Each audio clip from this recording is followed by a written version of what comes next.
Dando continuidade ao curso de eletrocardiograma, nós vamos falar a primeira parte, o módulo 1, que é de análise de portadores de marca-passo, análise eletrocardiográfica de portadores de marca-passo, que é esse módulo que a gente vai falar hoje, tá certo?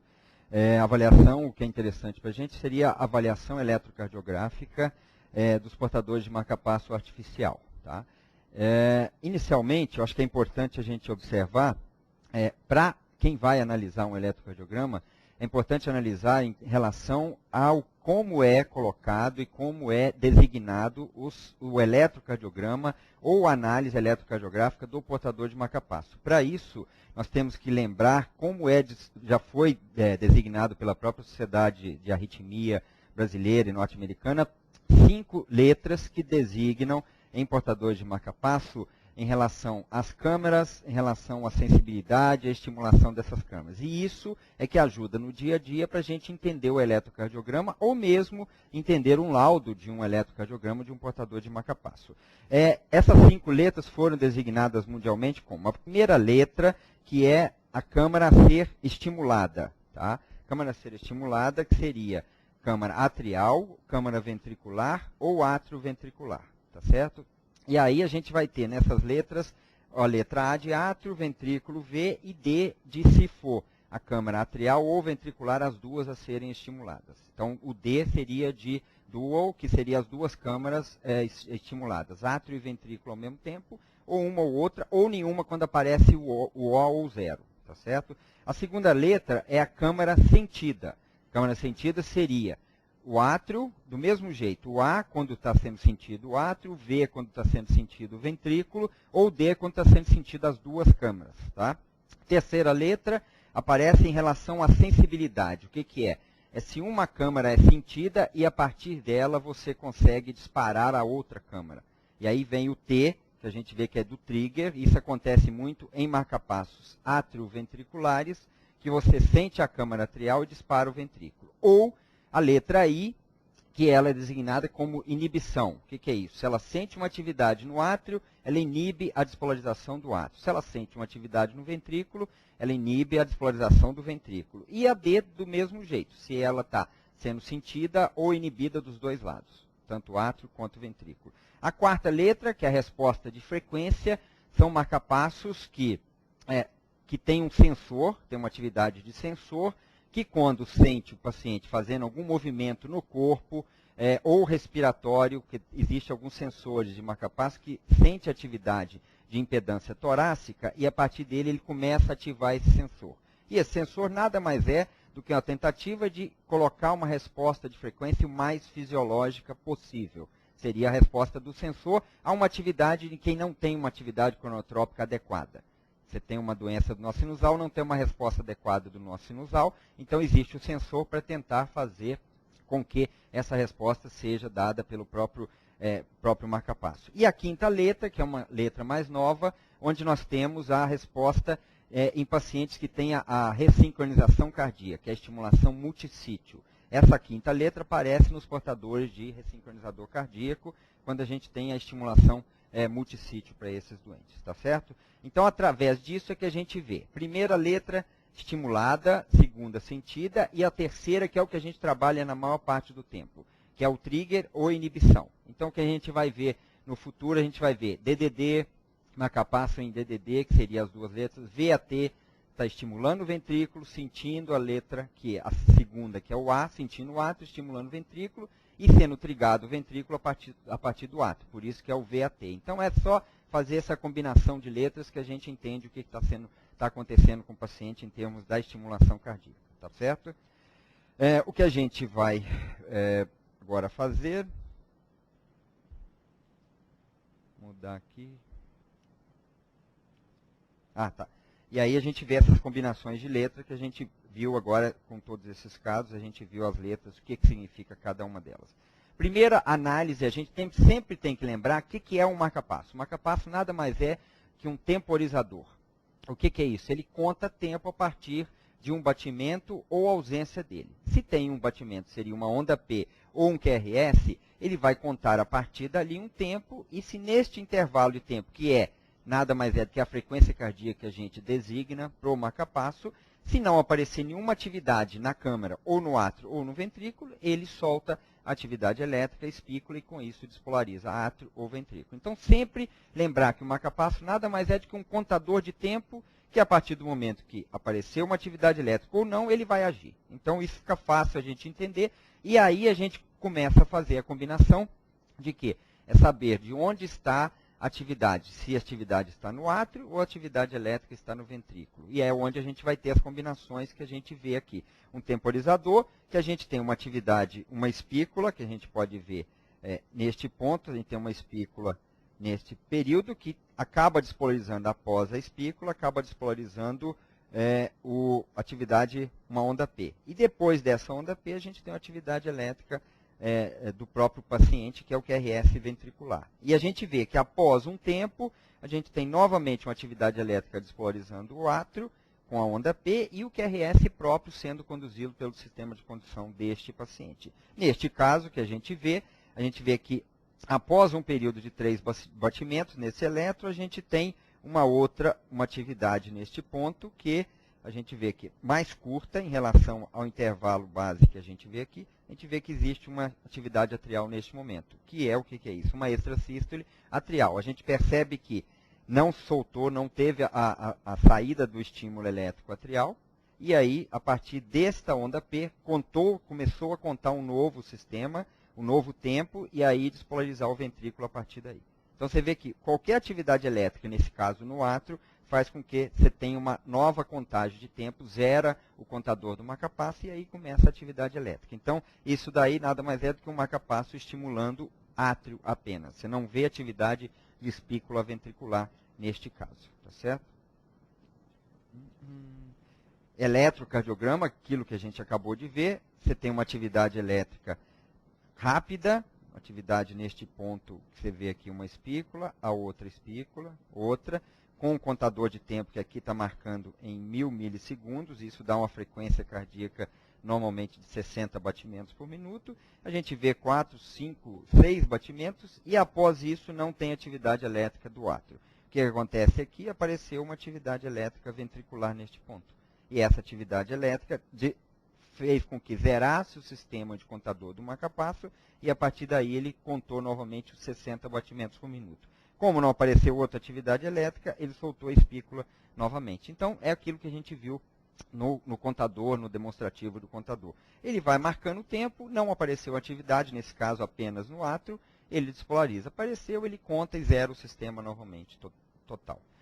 Quando você tem uma espícula, que no caso o eletrodo está no ventrículo, a gente vê que existe uma atividade elétrica atrial, e essa atividade elétrica atrial ela está dissociada do ventrículo. Então, você vê que após a espícula, você tem a despolarização, sempre após a espícula, neste caso, você tem a despolarização do QRS, a despolarização ventricular com o QRS largo. Então, a gente pode ter certeza que este eletrodo está no ventrículo. Por quê?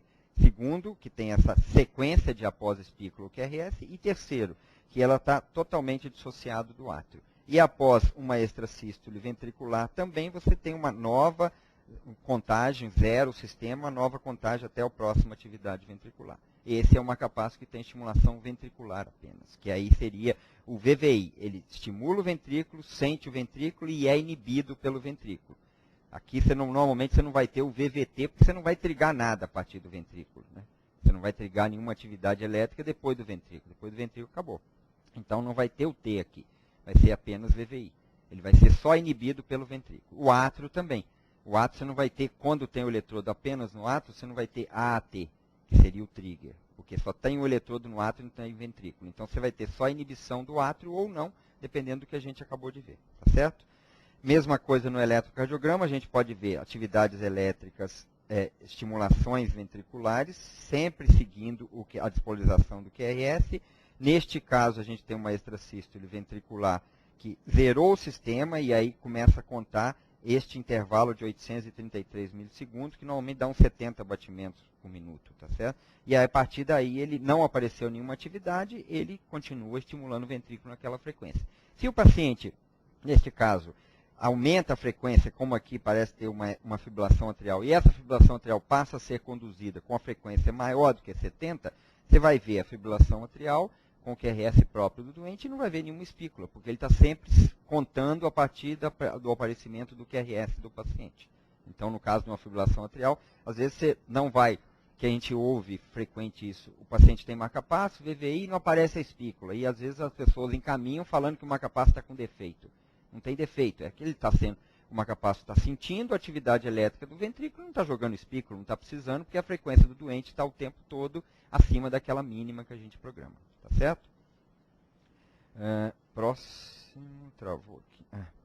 O VVI a mesma coisa, só mostrando o que é esterese. Tá? Isso serve para o paciente, às vezes, com fibrilação atrial. Você tem a frequência mínima do doente programada, tá certo? E essa frequência mínima você conta. A partir de uma atividade elétrica própria, despolarizada pelo próprio complexo do próprio paciente, ele deixa um intervalo maior de sensibilidade. Você pode ver que esse intervalo de sensibilidade ele é maior do que o intervalo base que a gente está programando para o doente. Isso é a tal da esterese. Esterese nada mais é do que você deixar um período maior após uma atividade sentida. Após uma atividade sentida, você deixa um intervalo maior para que você dê mais oportunidade com que apareça o ritmo próprio do doente. Então, a esterese serve para isso, para você estimular menos o ventrículo, e se o paciente tiver alguma resposta, alguma frequência um pouco maior do que isso, ele não fique jogando a espícula ventricular, para não ficar competindo com o ritmo do doente. A partir do momento que você deu o período de esterese, não apareceu nada, o marca-passo entra estimulando e a partir daí, desse estímulo, ele volta para aquela frequência básica. Então, você põe frequência básica de 70 e esterese para 60. Você vai deixar com que o ritmo do doente fique entre 60 e 70.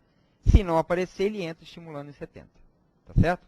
Então, a esterese ela é muito útil atualmente porque o que a gente quer cada dia mais com a história da ressincronização, que a gente sabe que a estimulação ventricular do ventrículo direito ela é prejudicial em alguns pacientes, a gente coloca a esterese para quê?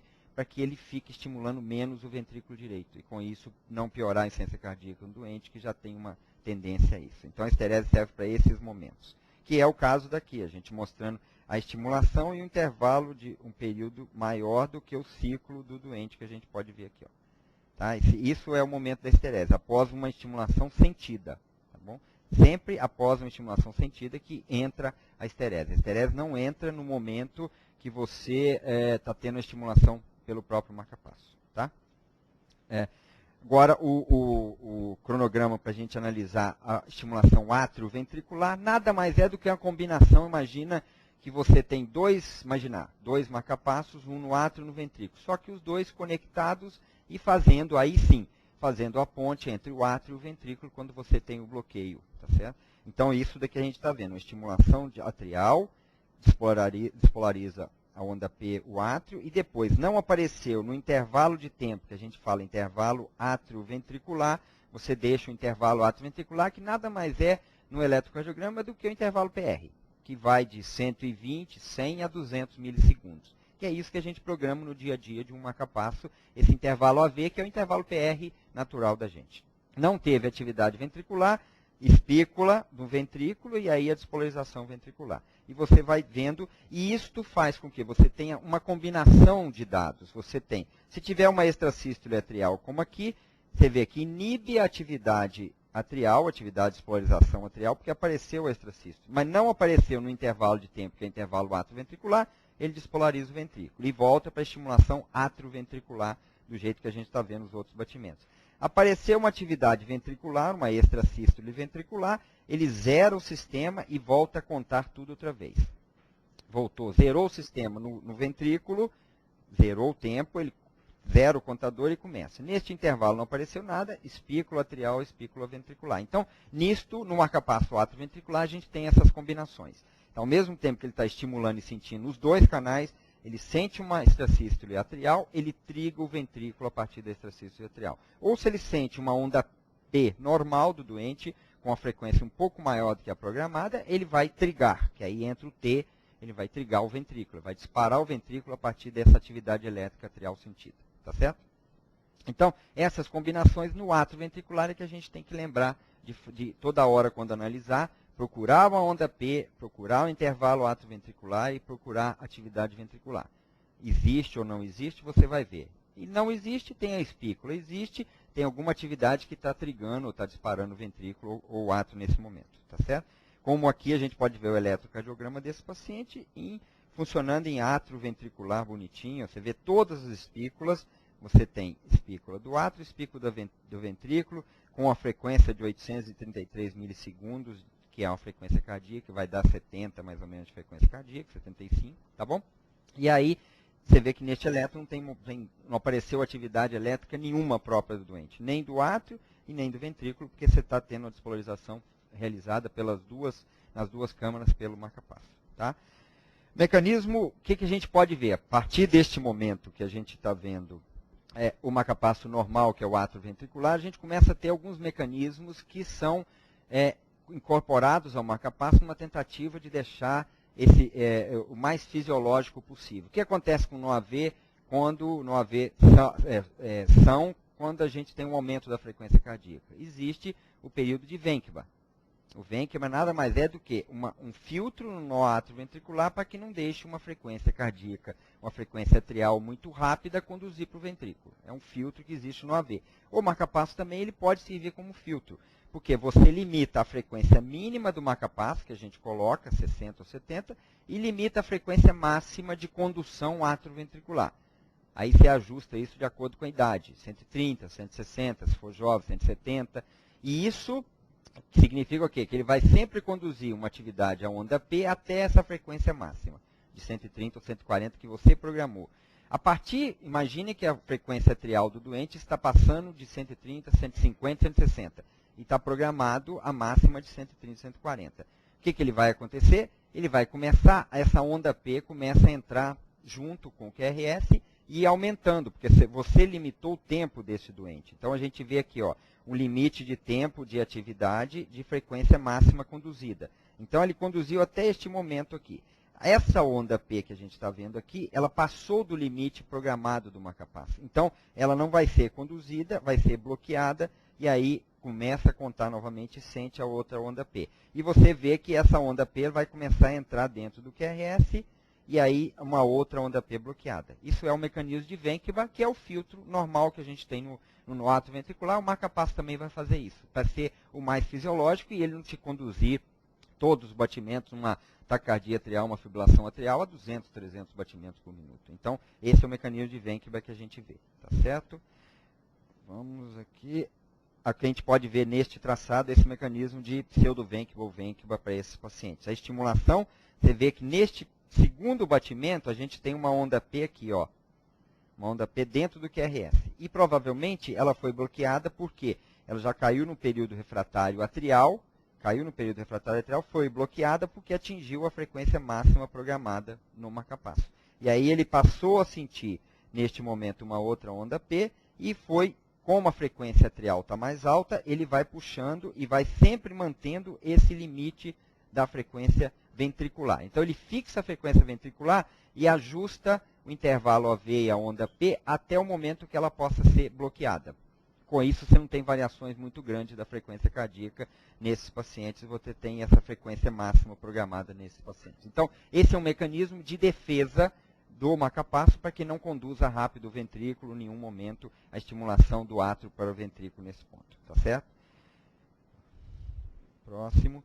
Aquilo que a gente falou em termos de sensibilidade, quando você tem um paciente que tem um marcapasso e tem uma atividade, um déficit cronotrópico, na grande maioria das vezes, é o paciente com a doença do nó sinusal, o marcapasso incorporou, depois de alguns anos, o mecanismo de sensor. O sensor nada mais é do que uma atividade dele quando ele sente sente uma atividade do corpo, de movimento do corpo, ou atividade respiratória, através de impedância torácica, ele sabe que o paciente ou está respirando mais ou está mexendo o corpo. E aí ele faz o quê? Numa tentativa de deixar o mais fisiológico possível, ele aumenta a frequência cardíaca, também programada até um certo ponto que a gente coloca no sensor. Você programa o sensor de 60, 70 a 120, 130, como seria o fisiológico para a idade daquele paciente. E ele faz isso. Resposta imediata, você tem aumento da frequência quando o doente, se ele estiver mantendo a atividade física, ele mantém aquela frequência máxima programada. Parou a atividade, alguns segundos depois, esse marca-passo começa a reduzir a frequência cardíaca através do sensor. Isso quando você vai ver quando está programado num paciente que tem principalmente a doença do nó sinusal, que não tem uma atividade cronotrópica adequada, que é isso que a gente está vendo aqui embaixo no traçado. Ó. Você vê um marca-passo ventricular dissociado do átrio, marca-passo ventricular, que com atividade ele começa a aumentar a frequência cardíaca. Ó. Você vê que a frequência é maior em alguns momentos. Isso, quem analisa Holter percebe que do nada começa a aparecer um aumento da frequência ventricular dissociado do átrio. Você pode jurar que naquele momento, se está dissociado do átrio, é um marca-passo ventricular com sensor ligado. Por isso que ele tem aquela variação de frequência, tanto para a mínima, até para uma frequência máxima que você consegue ver pelo Holter desses pacientes. Tá bom? Outro mecanismo que tem também é o mecanismo de intervalo atrioventricular. São intervalos atrioventriculares dinâmicos, como acontece também com o funcionamento normal do nó atrioventricular da gente. A gente sabe que em repouso o intervalo PR pode variar até 200, 180. Quando você tem uma atividade adrenérgica, você faz com que esse intervalo PR encurte no coração normal da gente. O marca-passo é a mesma coisa. Você pode programar uma faixa de frequência de que a partir do momento que ele aumenta a frequência cardíaca, esse intervalo PR repouso que está programado, ele passa a ser mais curto, como o intervalo AV, como o intervalo PR de uma pessoa normal que não tem a estimulação atrioventricular. Então você vê que esse intervalo passa a ser mais curto para tentar ser o mais fisiológico e acoplar melhor fisiologicamente o átrio com o ventrículo. Esse é o intervalo AV dinâmico que a gente fala, tá certo? Achados eletrocardiográficos a gente pode ver que são achados espúrios, achados raros, mas quando alguém analisa Holter ou eletrocardiograma de paciente em pronto-socorro e vê um mecanismo deste tipo, estimulação ventricular, e aí ou faz isto daqui espontaneamente, ou às vezes quando você coloca um ímã num doente desse para analisar, para avaliar a bateria do doente desse. Quando ele faz essa pausa longa, significa o quê? Que a bateria está entrando numa fase de exaustão completa. Então, ou colocar um ímã, ou fazer isto daqui espontaneamente, pausas longas desse jeito, significa que provavelmente o marca-passo, a bateria desse marca-passo está acabando. E está na hora de trocar urgente, senão ele vai acabar de vez e aí não dá tempo para nada. Tá certo? Então, isso é um mecanismo que a gente vê em Holter, né, Silvio? A gente consegue ver em Holter esses mecanismos de ausência de atividade elétrica, que dá um sinal para a gente ou de interferência do eletrodo ou de exaustão de bateria, que é muito importante a gente ficar atento para isso, para indicar rapidamente a troca desses pacientes, tá bom? Vamos ver. Aqui outro mecanismo interessante no marca-passo atrioventricular, que é o quê? O que acontece com o paciente que tem um marca-passo atrioventricular e faz uma arritmia atrial? Uma arritmia atrial, uma taquicardia atrial, uma fibrilação atrial. Ele vai conduzir na frequência máxima programada. No caso, se você deixou programado um átrio ventricular para 130, 140 de frequência máxima, ele pode sentir uma fibrilação atrial a 200, 300 por minuto no átrio e jogar a frequência para 130. E aí você vai ver um cara desse chega no pronto-socorro com frequência em repouso 130, 140, estimulando o ventrículo. Isso é um sinal de que provavelmente existe uma arritmia dentro do átrio que está conduzindo o mar. Por quê? O sensor não está ligado, ele está ali quieto de repouso, então não é sensor. Se ele está com estimulação ventricular 130, 140, provavelmente está sendo sentido alguma coisa no átrio. Então, existe um mecanismo para que um doente desse, que está na rua, não está no seu consultório, e a maioria deles fazem essa arritmia em casa, na rua, no trabalho, não vai fazer só no consultório, para que ele não fique o tempo todo em 120, 130, enquanto ele ficar com fibrilação atrial, ele vai ficar estimulando o ventrículo a 120, 130. Para evitar que ele desenvolva com isso uma taquicardiomiopatia, que é muito prejudicial a essa frequência alta, existe no marca-passo o mode switch. O que é? Mudança de modo automático. Esse mode switch, automático mode switch, é uma mudança de modo do aparelho. Ele sente, ele fica monitorando o átrio e sente que existe uma atividade atrial frequente, ó, atividade de átrio rápida, tá certo? Que é a atividade, seria uma taquicardia atrial, uma fibrilação atrial. Conta alguns batimentos, aquilo ali se confirmou, ele muda automaticamente a estimulação de átrio ventricular para ventricular apenas. Então, ele não vai sincronizar mais o átrio ventrículo. Ele joga para a estimulação ventricular com a frequência mínima que você programou, 70 ou 70, 75, alguma coisa desse tipo. Enquanto o átrio estiver em arritmia atrial. Se o átrio E ele está monitorando, batimento a batimento. O átrio acabou a arritmia atrial, voltou a onda P normal, ele volta a sincronizar, ele sai do modo ventricular e volta a sincronizar átrio com ventrículo. Isso é o Automatic Mode Switch que todos os dispositivos têm e a gente recomenda que todos sejam ligados para evitar com que os doentes fiquem desenvolvendo taquicardias ou conduzindo rápido taquicardia atrial, fibrilação atrial rápida nesses momentos, tá certo? Outro mecanismo de defesa, mecanismo que ajuda em termos de para evitar inibições anormais do marca-passo, que é o ventricular, que a gente fala ventricular safety pace. Esse safety pace ele acontece apenas no ventrículo e nada mais é do que uma espícula que você tem após uma atividade atrial, tá? Foi sentida alguma atividade ventricular, neste momento, e aí o marca-passo, para impedir que ele tenha uma inibição anormal, ele puxa o intervalo AV que estava programado em 180, 200 milissegundos, que é o normal que a gente programa, ele puxa para 100 milissegundos. Isso é um mecanismo de segurança para que não ocorra inibição do canal da estimulação ventricular e o paciente não fique em assistolia. Então, isso você vai ver muito frequentemente em análise de Holter. Você vê que o marca-passo vem em átrio ventricular com estimulação atrial, e aí você tem, num momento, do nada, uma espícula, e aí você vai procurar, você vê que existiu uma atividade ventricular no meio entre a espícula atrial e a ventricular, e o intervalo atrioventricular passa a ser curto, passa a ser em torno, na grande maioria deles, em torno de 100 milissegundos, tá bom? Que é o que a gente vê em algum desses pacientes, tá? A gente vai ver depois alguns exemplos. Outra coisa para análise que é importante em eletro e Holter é identificar se aquela estimulação é unipolar ou bipolar. É muito fácil. Atividade unipolar, na grande maioria das vezes, a espícula do átrio ou do ventrículo, ela acaba sendo maior do que o próprio QRS acompanhando ou da onda P. É uma atividade grande, você pode ver uma estimulação rápida e grande. Isso é a estimulação unipolar. Diferente da estimulação bipolar, que a gente vê que ela é bem menor em relação à unipolar. Ó.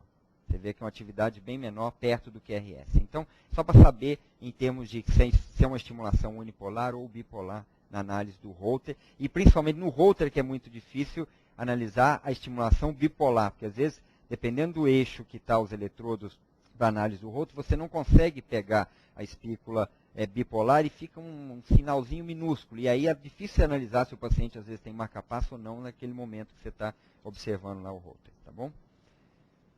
Segue. Bom. E aí nós temos alguns exemplinhos aqui. O que é que nós temos nesses casos, tá? Nós temos num eletrocardiograma uma estimulação que a gente pode ver, uma estimulação neste ponto, e após a estimulação, que é essa atividade rápida, deflagrada rápida, a gente vê que após ela, o que aparece? Aparece provavelmente uma onda P e depois o QRS. Tá? Todos eles estão seguindo uma atividade, uma despolarização do átrio e do ventrículo após. Então, esse que dá para a gente perceber que essa estimulação está acontecendo no átrio, tá? E após a estimulação e a captura do átrio, já tem a despolarização do ventrículo. E o que a gente vê que aconteceu aqui, como mostrado anteriormente, tem uma extrasístole atrial que inibiu a estimulação artificial do paciente. E a partir daí passou a contar esse tempo que a gente tem mínimo marcado. Mesma coisa com a estimulação do ventrículo, a partir do momento que sentiu essa do ventrículo, ela conseguiu zerar o sistema e aí passou a contar tudo de novo. Tá bom? Então você tem o tempo a partir dessa estimulação desse paciente. Tá? Estimulação AI, porque ele estimula o átrio, sente o átrio e é inibido pelo átrio. Então, você vai ter aquilo que a gente falou. A mesma coisa para ventrículo, a gente tem uma atividade despolarizada rápida, sempre seguindo após a atividade elétrica, a gente tem uma despolarização de ventrículo. Diferente do outro que despolarizava o átrio e depois o ventrículo na sequência. E aqui a gente vê que acontece após uma extrasístole ventricular, uma contagem do sistema e aí volta a zerar tudo outra vez o tempo. Então, marca-passo com estimulação ventricular e sendo inibido por atividade elétrica ventricular também nesses pontos, tá certo? Do mesmo jeito, a contagem de tempo que a gente tem, DVI do mesmo jeito. Aqui nós temos uma atividade elétrica que a gente tem, uma coisa que dá para perceber, que você tem uma variação da despolarização ventricular, ó. Você tem variações com frequências mais rápidas, inclusive. Ó, tá? A gente procura ter uma atividade ventricular uma extracístole, uma atividade ventricular que zerou o sistema e despolarizou, e você observa que existe um aumento dessa frequência cardíaca em relação ao começo desse paciente. Ó. Você vê que a atividade, não está vendo uma atividade elétrica atrial, a gente parece que tem uma onda P aqui dissociada, tá vendo? Depois a gente não aparece mais, tá? Então você vê que aparentemente está dissociado o ventrículo do átrio e com o aumento da frequência cardíaca nesse paciente. Ó. Tá? Uma coisa que chama atenção é para a gente ver. Tá lento isso aqui, peraí, volta. O que a gente vê neste momento é aquilo que a gente estava analisando. Uma despolarização com aumento da frequência, tá? Com ausência de conexão com o átrio neste momento. E aí você vê que existe essa variação de frequência. E uma coisa que chama atenção, que provavelmente o paciente estava em atividade, é essa linha de base com interferência, que seria tipo 1000 potenciais. Isso chama atenção de que provavelmente o doente está fazendo uma atividade neste momento, e aí você tem o aumento dessa frequência cardíaca. Você vê que os intervalos entre as despolarizações vão ficando cada vez mais curtas, que é aí o sensor operando nesse caso, tá bom? Aqui, uma estimulação atrioventricular, você vê o tempo todo a estimulação atrioventricular desse paciente, com aumento também de frequência cardíaca. Você pode ver que o intervalo AV está mantendo, só que a frequência cardíaca ela está ficando mais curta. Está ficando mais rápida, ó. Pode observar que em relação ao começo ela está ficando mais rápida. O que seria aí?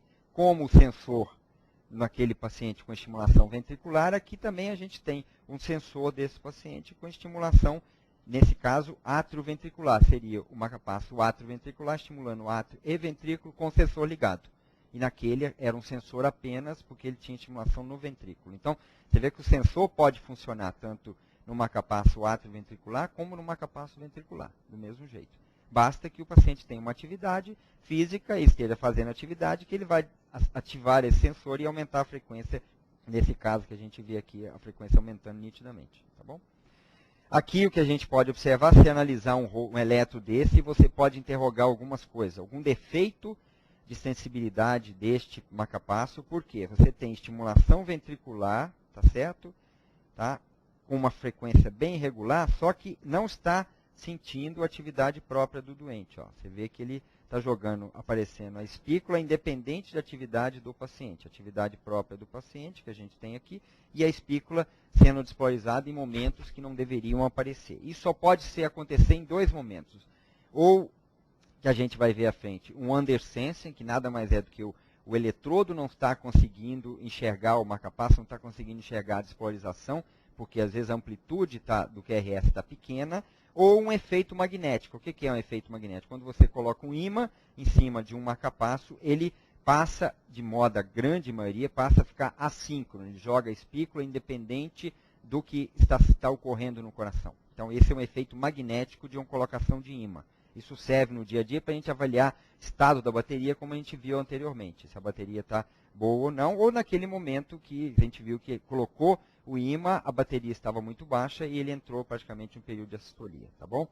Aqui a gente vê um outro exemplo, que a gente tem uma atividade elétrica rápida do átrio, ó, átrio e ventrículo, a gente vê atividade atrial, uma onda P aqui bloqueada, uma outra atividade atrial, uma onda P bloqueada, outra atividade atrial. Provavelmente, se a gente analisar e ver que essa frequência daqui, esse intervalo daqui para cá está ficando mais curto, o que está acontecendo? O paciente está com aumento da frequência sinusal, aumento da frequência cardíaca, só que o marcapasso está limitado à frequência de condução nesta frequência que a gente vai ver aqui. Ó.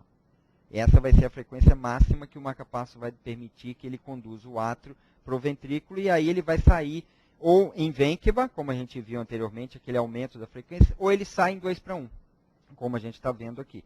O marcapasso saindo em 2:1, porque essa onda P caiu dentro do período refratário programado do átrio. E ela não foi sentida mais e espera o próximo abatimento. Então, são dois mecanismos que podem acontecer com o aumento de frequência cardíaca. A onda P saiu em bloqueio 2:1, ou o período de vênquiba. Vai aumentando o intervalo AV e uma onda P bloqueada, que seria mais fisiológica para acontecer. Tá certo? Frequência máxima, ele saindo em 2:1. Tá bom? Aqui também a gente tem uma outra estimulação atrioventricular deste paciente, tá bom? Que é a grande parte, que é o mais fisiológico que a gente vê. a onda P sendo sentida na maior parte do tempo e despolarizando o ventrículo. Aí você vai ter uma resposta fisiológica que a gente vê no dia a dia do paciente com o marca-passo, tá certo? E agora acho que a gente vai discutir 2 casos e a gente tem um exemplo de um caso para a gente ver o que está acontecendo e eu queria chamar o Dr. Hector para dar opinião em relação a esses exemplos que a gente tem à frente.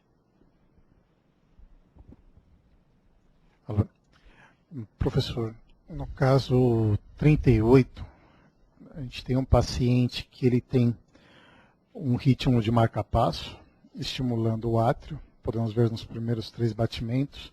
Marcando aqui para você.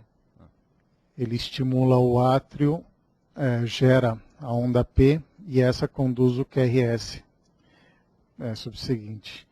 Só que a partir do 4º batimento, a gente começa a observar que ele entra numa atividade elétrica irregular que não condiz com o que vem antes e o que vem depois. Porém, continuamos vendo a presença da atividade atrial do marca-passo, da espícula, não correlacionada com a atividade ventricular, que nesse caso ele não está enxergando, né? Então dá a deduzir que esse marca-passo ele está enxergando, ele está estimulando e sentindo só o átrio. E essa arritmia, daria para você falar, pela largura e pela amplitude de uma taquicardia. Uma ventricular. Não sustentada, né? Não sustentada. Isso pode acontecer, complementando, acho que está corretíssima a resposta, pode acontecer que às vezes é dado como defeito do marca-passo, quando algumas pessoas analisam esse traçado e acham que é um defeito do marca-passo que não sentiu atividade ventricular. Mas nesse caso, como dá para a gente ver, o eletrodo, aparentemente, se for ver pelas 3 primeiros batimentos, o eletrodo está apenas no átrio. E o átrio, ele não está enxergando o que está acontecendo na atividade ventricular. Então não é defeito do marca-passo, é simplesmente porque você tem apenas um eletrodo no átrio. Se fosse um marca-passo átrio-ventricular, você teria um eletrodo no ventrículo, esse eletrodo iria sentir atividade ventricular, no caso essa taquicardia, e iria zerar o sistema a cada complexo sentido, ele zerava o sistema e começava a contar de novo. Então não é defeito, é a própria programação do marca-passo que está neste ponto, porque está só estimulando, no caso, o átrio e não está sentindo nada do ventrículo. Então está mais que correto isso, tá bom? Próximo, acho que é isto. Com os tempos dele marcados, tá bom? Um marca-passo AI com arritmia ventricular presente, com funcionamento normal desse marca-passo. E o outro caso? No caso 38, temos a presença de um ritmo que varia entre o sinusal e o ritmo de marca-passo, no qual nos 2 primeiros batimentos podemos observar uma onda P, que vem seguido de um estímulo de marca-passo ventricular. No 3º batimento, vemos que o marca-passo ele não sentiu o átrio, né? Não vem a onda P nesse caso, então ele teve que mandar um estímulo atrial e um ventricular. Já no 4º batimento, a gente pode ver que ele é um pouco precoce, então ele sentiu uma extrasístole atrial e mandou o estímulo ventricular. No passo seguinte, ele não sente o átrio sendo estimulado, então ele manda uma espícula atrial e uma ventricular, assim como no que segue ele também, com os tempos marcados. O interessante é o que vem depois, porque nesse caso ele manda um estímulo atrial, ele encurta o estímulo ventricular que segue esse estímulo atrial, que ele é menor, né, comparado com os anteriores que vieram a ele, e pode ser aquela explicação que o senhor falou, né, sobre o safety pace, que ele protege qualquer atividade elétrica que vem entre o estímulo atrial e o ventricular. Que é o que a gente vê neste caso, nitidamente você vê entre as 2 espículas, existe uma despolarização, que a gente vê nitidamente aqui embaixo, que é uma extrasístole ventricular. E ela foi sentida bem no intervalo entre atividade atrial e ventricular. Então, para que não seja, como no caso aqui foi uma extrasístole ventricular, não teve problema. Mas se fosse um ruído, ele iria inibir a atividade ventricular e o paciente ficaria em assistolia. Então, esse é um mecanismo de defesa contra períodos de assistolia em momentos onde o marca-passo pode sentir algum ruído entre o canal, entre a estimulação atrial e a ventricular. Então, é mecanismo de defesa para que não ocorra assistolia desses pacientes. Nesse caso, é Você vê em tempo, normalmente aquilo que eu falei em tempos normais, intervalo AV de 200, e ele encurta para 100 milissegundos esses intervalos, tá bom? E aí a estimulação atrioventricular, com exercício atrial conduzido, e função ventrícula, função safety pace, operando também como mecanismo de defesa. Eu acho que é isso, nesse ponto acho que terminou. Obrigado. Obrigado. E a ideia, eu acho que, para terminar, é assim, a gente, quando analisar sempre Holter eletrocardiograma de pacientes com marca-passo, é tentar identificar onde está ocorrendo atividade elétrica no átrio ou no ventrículo, atividade própria ou atividade deflagrada pelo marca-passo, que seria procurar a espícula, e a partir da procura dessa espícula, identificar qual câmara ele está sentindo ou estimulando. A partir daí você consegue pensar e raciocinar o que está acontecendo com esse marca-passo. E esses mecanismos que a gente viu, não se assustar, que são todos mecanismos que operam para tentar deixar um marca-passo o mais fisiológico possível. O mode switch, que é muito frequente e muito útil, o ajuste de intervalo AV de acordo com o aumento de frequência, ou mesmo intervalo AV dinâmico, ventrículo safety pace, que é muito frequente ver em Holter desses doentes, e aí, a partir daí, a gente conseguir analisar no próximo módulo defeitos, aí sim, analisar o que está acontecendo quando a gente vê defeitos do marca-passo ou defeitos de eletrodo, a partir do conhecimento básico desse primeiro módulo, que é da sensibilidade do marca-passo para esses pacientes. Ok? Acho que é isso. Obrigado.